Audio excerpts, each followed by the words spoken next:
माननीय सभापति जी,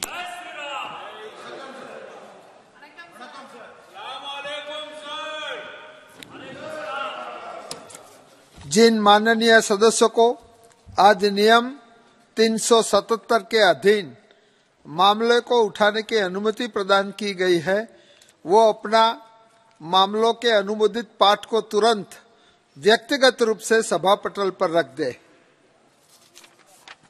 item number 17 and 18 एक साथ ली जाएगी।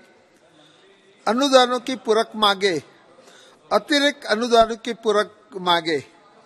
श्री गौरव गोगोई जी। आदरणीय सभापति महोदय, मैं आपका आभार प्रकट करता हूं और आशा करता हूं कि जब हम इस महत्वपूर्ण विषय पर चर्चा शुरू करने वाले हैं तो आदरणीय वित्त मंत्री निर्मला सीतारामन जी भी उचित समझेंगे कि वो यहाँ पे आके विभिन्न राजनीतिक दलों के सदस्यों की बातें और जनता की बातें स्वयं सुनने का वो प्रयत्न करेंगी। ये सप्लीमेंट्री ग्रांट्स लगभग इस पे 80 ग्रांट हैं, 4 अप्रोप्रिएशन है और लगभग 1,19,000 करोड़ का ये सप्लीमेंट्री ग्रांट्स हैं। सर, मैं सबसे पहले इस सप्लीमेंट्री ग्रांट के संदर्भ में कुछ मैं कहना चाहूंगा।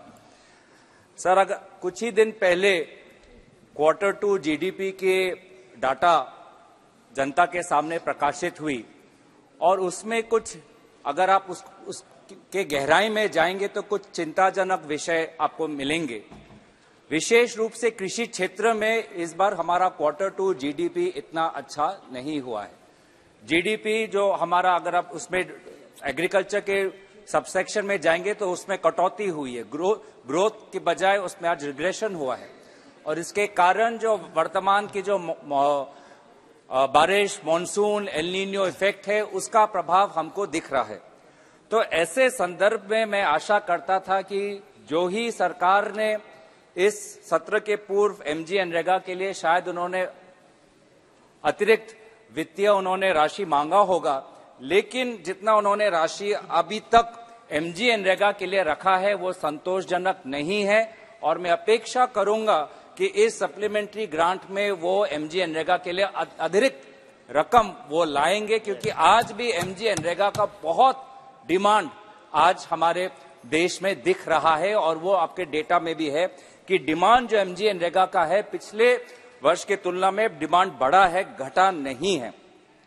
दूसरी बात मैं ये कहना चाहूंगा आदरणीय सभापति महोदय, हम सेंसस 2021 का भी हम बार बार विवरण चाहते हैं इस सरकार से।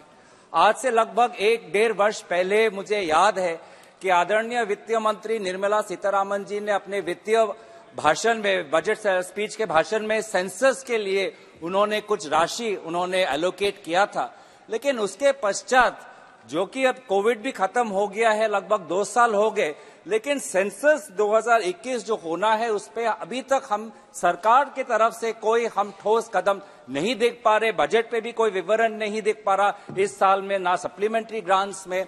तो सेंसस जिसमें बार बार हम ये मांग कर रहे हैं, देश की जनता ये मांग कर रही है कि एक हमारा एक कास्ट सेंसस होना चाहिए, पूरे कास्ट डेटा आना चाहिए। तो हम चाहते हैं कि ये सरकार 2021 जो हमारा सेंसस है उस पर कब प्रकाशित करेगी, उस पर स्पष्टीकरण आज हमारे वित्तीय मंत्री इस पे दे।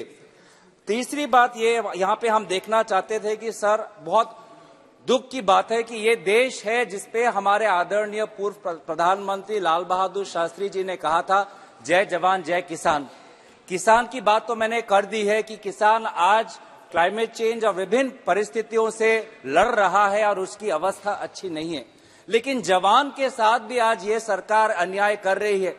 आज डिसेबिलिटी पेंशन को लेकर भी ये सरकार बार बार प्रश्न उठा रही है और कितनी अफसोस की बात है कि जो हमारे जवान जो सरहद पे हमारे देश की रक्षा करते हैं, आज कितने वो हमारे देश के लिए त्याग करते हैं, बलिदान करते हैं, अपने गांव अपने घरों से दूर रहते हैं, आज उनके डिसेबिलिटी पेंशन पर भी इन सरकार की आंख है और उन्होंने डिसेबिलिटी बेनिफिट्स इन्होंने कम कर दिए हैं। और ये सरकार मिनिस्ट्री ऑफ डिफेंस कोर्ट में जाके वे जवानों जिनको डिसेबिलिटी पेंशन का एक वर्ग मिल रहा था उसको भी ये चैलेंज कर रही है। तो कितनी अफसोस की बात है कि ना किसान को सम्मान मिल रहा है, ना जवान को सम्मान यहां पे मिल रहा है। इसी संदर्भ में मैं कहना चाहूंगा कि आज आपने अग्निवीर की ये स्कीम लाए हैं, लेकिन अलग अलग हमारे प्रदेशों में सैनिक स्कूल की एक मांग हो रही है और मेरे ही प्रदेश में असम में बार बार हम ये मांग कर रहे हैं। भूमि भी हमने ठीक कर दिया है कि गोलाघाट डिस्ट्रिक्ट में एक दूसरा सैनिक स्कूल होना चाहिए, जिसका विवरण हमारे इससे पहले मनोहर लाल पर्रिकर जो देश के रक्षा मंत्री थे उन्होंने उसका विवरण किया है। वहां के असम के राज्य सरकार के बजट में भी उल्लेखित है कि दूसरा सैनिक स्कूल गोलाघाट डिस्ट्रिक्ट में होना है, लेकिन आज तक हमने जमीन पर कोई भी हमने परिवर्तन नहीं देखा, कोई काम नहीं देखा।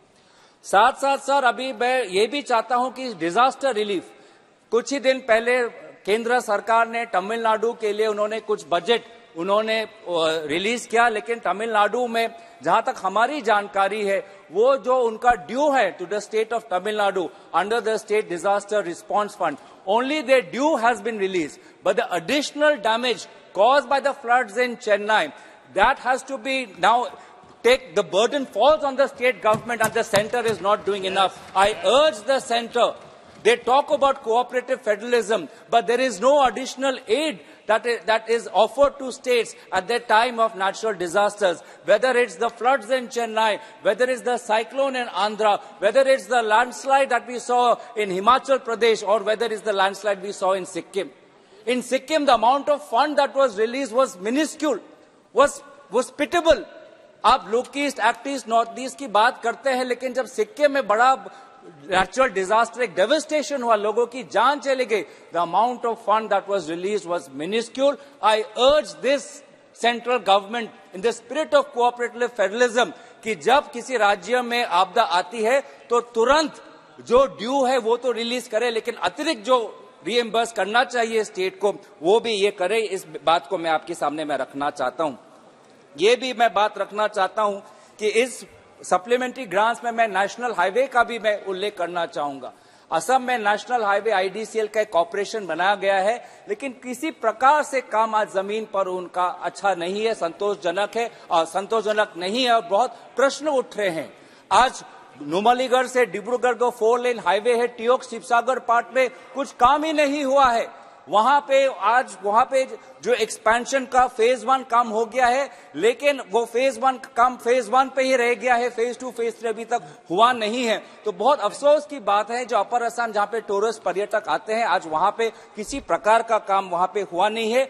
और ये नेशनल हाईवे अथॉरिटी क्या करती है कि जब लोगों का भूमि लेती है तो उसको कॉम्पनसेशन देती है. तो लेकिन आज हम देख रहे हैं कि लोगों का ये कॉम्पनसेशन देना ये एक स्कैम बन गया है, क्योंकि लोग आज फर्जी अपने लैंड डॉक्यूमेंट दिखा के आज वो एनएचआईडीएसएल के कुछ अधिकारियों के साथ बात करके आज वो एक स्कैम के द्वारा आज वो कॉम्पनसेशन जो लाखों के संदर्भ में जा रहा है वो लाखों का कॉम्पनसेशन हो रहा है. विशेष रूप से हम कार्बी आंगलोंग में ये देख रहे हैं, NH29 में पारोख्वा लाहौरजान के एरिया में बहुत से फर्जी लोगों को उन्होंने वहां पे एक फर्जी लैंड डॉक्यूमेंट दिखा के नेशनल हाईवे अथॉरिटी से बहुत रकम ले लिया है. मैं चाहता हूं कि आज ये रिकॉर्ड पे जाए और NHIDCL पे ये इंक्वायरी बैठे कि कहां कहां उन्होंने इस प्रकार के फर्जी काम किए हैं. सर मैं अपने ब्रॉड में आता हूं, मैं ब्रॉडली अब इस सप्लीमेंट्री ग्रांट से बाहर आना चाहता हूं सर, कि सप्लीमेंट्री ग्रांट्स में हम ये देख रहे हैं कि बार बार सरकार कहती है कि हमने बहुत अच्छा काम किया, हमारे जीडीपी बहुत आगे बढ़ रहा है, हमारे बहुत से आज हमारे प्राइवेट इन्वेस्टमेंट एफडीआई यहाँ पे हो रही है. लेकिन सर देश की जो असली अवस्था है, देश की जो वास्तविकता है वो हमने कुछ दिन पहले उत्तराखंड में देखा. उत्तराखंड में क्या देखा सर कि केंद्र सरकार का एक 12,000 करोड़ का एक प्रोजेक्ट था टनल बनाने का, एक सुरंग बनाने का. उस सुरंग में हमारे लगभग 40 मजदूर लगभग 2 हफ्ते वो आज वहां पे फंस गए थे. और वो फंसने का कारण क्या था कि टनल निर्माण करते हुए जो एक एस्केप पैसेज होना चाहिए था कंस्ट्रक्शन वर्कर्स के लिए, लेबर वर्कर्स के लिए, वो एस्केप पैसेज उनके लिए नहीं था. तो ये तो मैं आभार प्रकट करता हूं विभिन्न एजेंसियों का, राज्य सरकार, केंद्र सरकार, वो सारे वो लोग जिन्होंने उन 41 लेबर वर्कर्स को बाहर निकाला। लेकिन क्या इंक्वायरी होगी कि उत्तराखंड के ये सिलखिया टनल में ऐसा क्यों हुआ कि टनल के कोलैप्स होना पड़ा? एस्केप पैसेज क्यों नहीं था? क्या इंक्वायरी होगी? या क्या हम दोबारा उन मजदूरों को भूल गए हैं? कि यही आज सच्चाई है।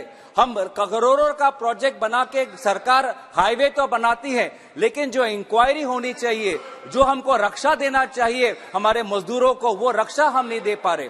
आज भी वो जो रैट होल माइनर्स जब उन्होंने लोगों को निकाला तो उन्होंने अंत में क्या बोला? उन्होंने अंत में यह बोला कि देखिए हमने इन सारे लोगों को हमने बचाया, हम बस इतना ही सरकार से चाहते हैं कि मेरा पगार बढ़ाया जाए, मेरा वेतन बढ़ाया जाए। और यही देश की आज वास्तविकता है कि हर वो मजदूर, हर वो श्रमिक, हर वो किसान, वो चाहे शहरी इलाका हो या चाहे गांव में हो, आज बढ़ती हुई महंगाई में वो चाहता है कि सरकार मेरा वेतन बढ़ाए, सरकार मेरा वेतन बढ़ाए। अब लेकिन हम क्या देख रहे हैं? विशेष रूप से महिला का पार्टिसिपेशन आज लेबर फोर्स में घट रहा है। आज एक इनइक्वालिटी बढ़ती जा रही है। मैं चाहता हूं कि सरकार यह बताए कि क्यों आज कोविड के पश्चात 2 साल हो गए महिला का पार्टिसिपेशन आज लेबर फोर्स में घटता हुआ क्यों आ रहा है? आज का आप इकोनॉमिक टाइम्स या बिजनेस स्टैंडर्ड देख लीजिए, आज सैलरीड सेक्टर्स में भी वुमेन का जो सैलरी है compare to men is far less.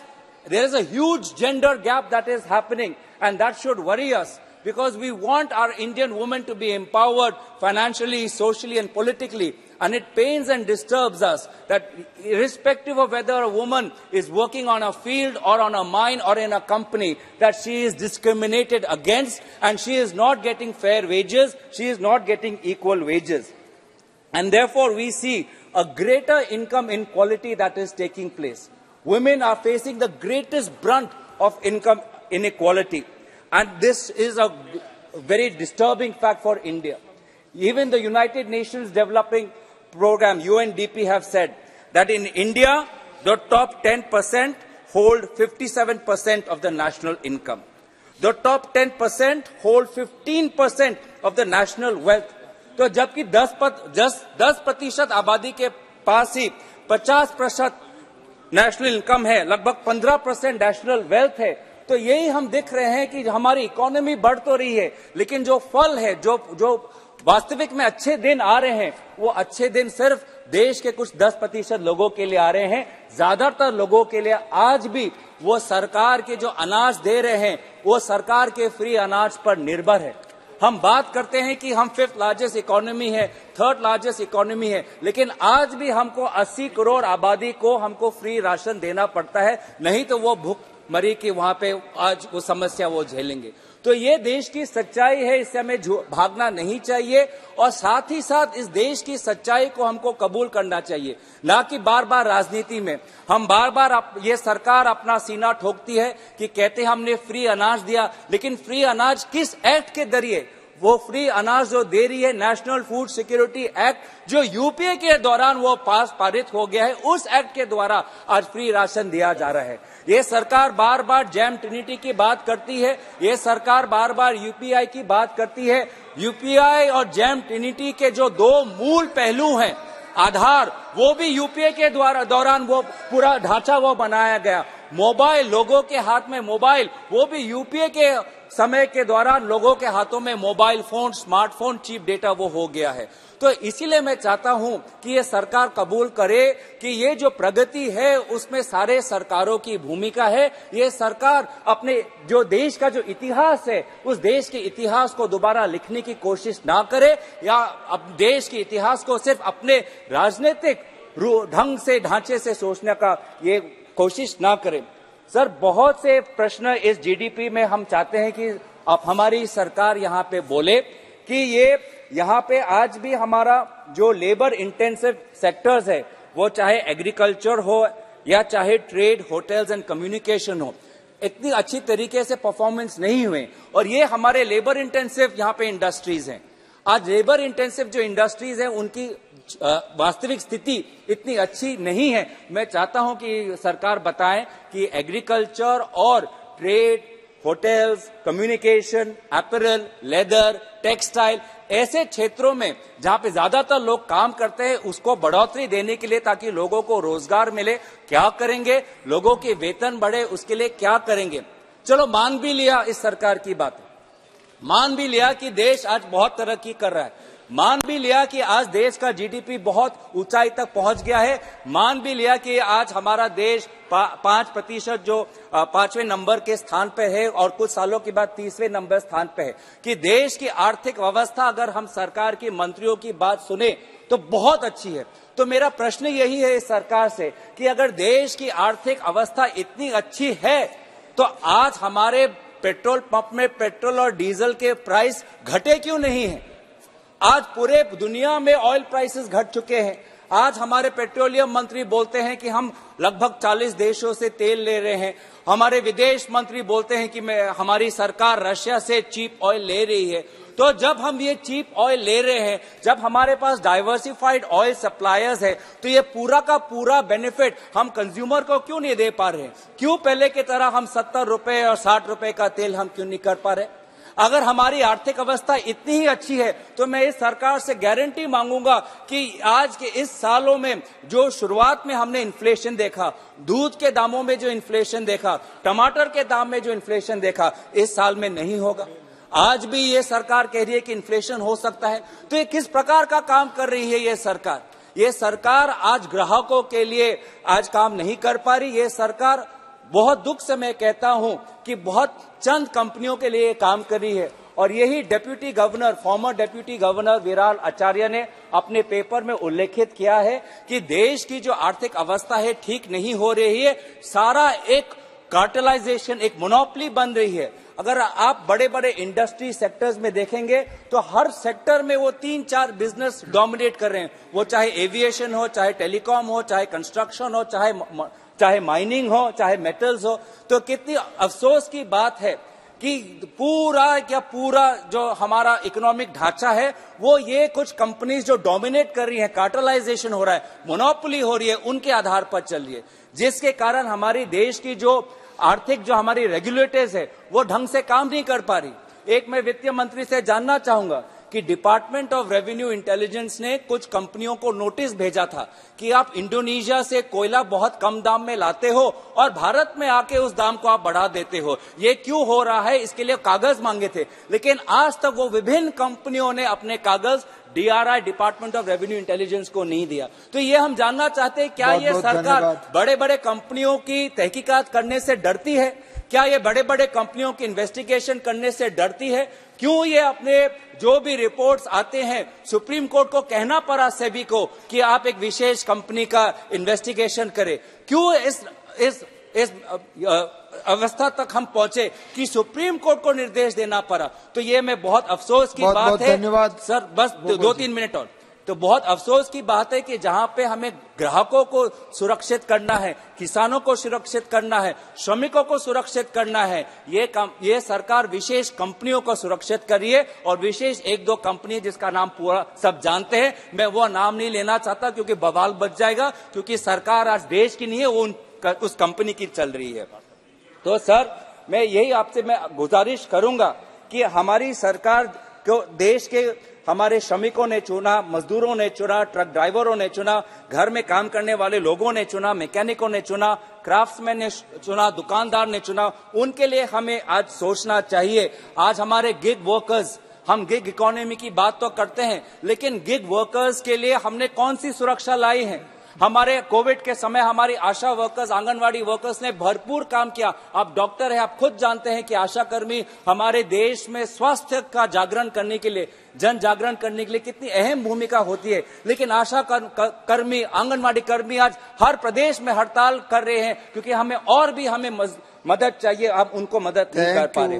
Sir, last में मैं कंक्लूड बस मैं यही करना चाहूंगा कि आज भी हमें उन लेबर इंटेंसिव इंडस्ट्रीज पे ध्यान देना चाहिए, टी, कॉटन, रबर, स्पाइसेस, विशेष रूप से मैं टी का उल्लेख करना चाहूंगा कि आज असम, जहां से मैं आता हूं, हमारी असम की चाय बहुत ही मशहूर है, लेकिन विदेश से, विशेष रूप से नेपाल से जो हम चाय की पत्तियां आयात कर रही हैं, उससे असम टी का ब्रांड खत्म हो रहा है। मैं चाहता हूं कि आप नेपाल से ये इलीगल इंपोर्टेड टी को, ये जो बिजनेस एक स्कैम चल रहा है, उसको बंद करें और हमारे असम के सीटीसी टी पर एक जीआई टैग लगाए। और आज हमारे बस एक ही हमारी चिंता आज हमारे मन में है कि देश की जो आबादी है वो और युवा की तरफ बढ़ रही है। पूरा दुनिया आज उनके आबादी आज और वृद्ध की तरफ हो रहे हैं, लेकिन हम देख रहे हैं कि हमारे युवाओं को जिस प्रकार से शिक्षित होना चाहिए, उनके हाथ में जो कला होना चाहिए, उनके हाथ में जो हुनर होना चाहिए, वो आज भी नहीं हो रहा। प्रधानमंत्री कौशल विकास योजना के अंतर्गत जितना लोगों को गेनफुल एम्प्लॉयमेंट मिलना था, आज भी नहीं मिल रहा है। तो आज चाहे डॉक्टर हो, डेंटिस्ट हो, नर्स हो, क्राफ्ट्समैन हो, होटल में काम करने वाला व्यक्ति हो, हमें स्किल ट्रेनिंग पे, स्किल एजुकेशन पे और ध्यान देना चाहिए। मिनिस्ट्री को उस हिसाब से शिक्षा पे, स्किल डेवलपमेंट पे और ध्यान देना चाहिए। ये बजट, ये सप्लीमेंट्री ग्रांट्स सिर्फ बड़े कंपनियों का नहीं, सिर्फ बड़े उद्योगपति का नहीं, ये आम जनता का होना चाहिए। इन्हीं दो शब्दों के साथ मैं यहाँ पे अपना भाषण समाप्त करता हूँ। धन्यवाद। श्री निशिकांत दुबे जी।